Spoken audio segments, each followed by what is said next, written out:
So this is when you were in Bon Air in Bon Air, Virginia, with the branches. with the branches. Now you were going to school then? Elementary. Right? Yes, and early on, coming to this school,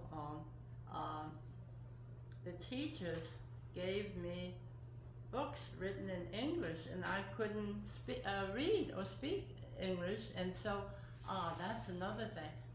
I thought I was dumb because these adults were giving me this, expecting me, and I couldn't do it. So that was another thing that stayed with me without me realizing it until my 20s, that the thought that I was dumb. So how did you learn English? By being at school, listening to it,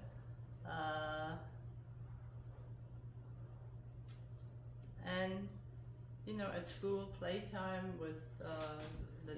You didn't have a special class? They No, didn't take you aside and there say, were no special classes to teach me, and I suppose my sisters and my brother. See, again, this is where don't talk, don't trust. We didn't talk about this. I don't know, in a sense, what their experience were like. And how did the other kids treat you? Like a pet. Like a pet? Okay. They were very nice to me, but I was never, actually throughout all my school years down there, I was never in mainstream, in the mainstream. And then your life really changed when you had already graduated high school, right? 1960. 1960. And your sister was getting married? She had been married, and that's another story I won't go into right now, but she was then married, living in South Orange, New Jersey, and 1960. My brother Paul had been in the Army. He came to Richmond, and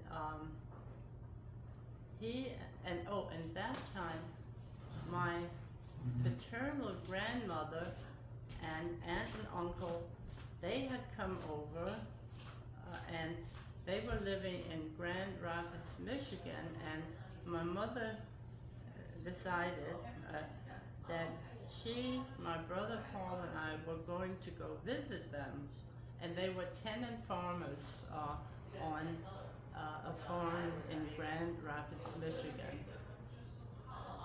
Okay. But how did you get to New Jersey? Well, on the way back, we decided we were going to stop at my sister's and visit her. Okay, and that's 1960. and what made you decide to stay with your sister? My sister said to me, Karen, you don't have any money, you have no plans.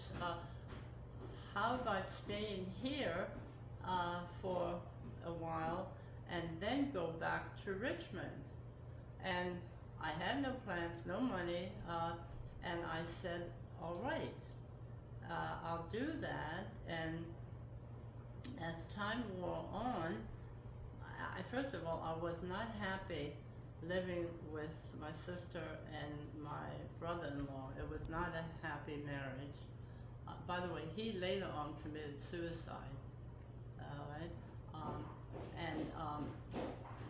And then I started to go to night school, secretarial school, and